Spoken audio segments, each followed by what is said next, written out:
दरवाजे से IMF के साथ मुआहदे पर दस्तखत करने लगी है। पाकिस्तान की आवाम से हक़ाइक़ छुपाए जा रहे हैं। पाकिस्तान की आवाम को बताया जाए कि किन शराइत के ऊपर IMF के मुआहदे पर दस्तखत हो रहे हैं।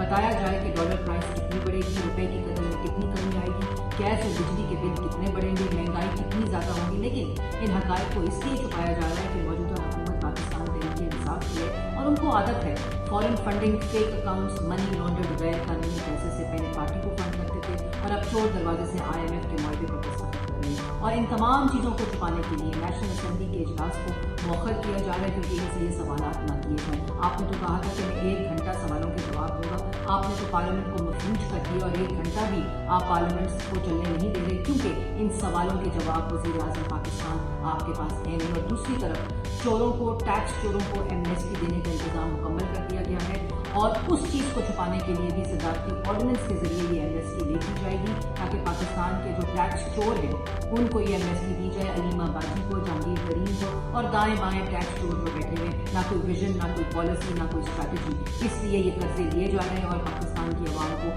तमाम हक़ाइक़ छुपा रहे हैं क्योंकि मौजूदा हुकूमत के अपने पास ना कोई विजन है, ना कोई स्ट्रैटेजी है, ना कोई पॉलिसी।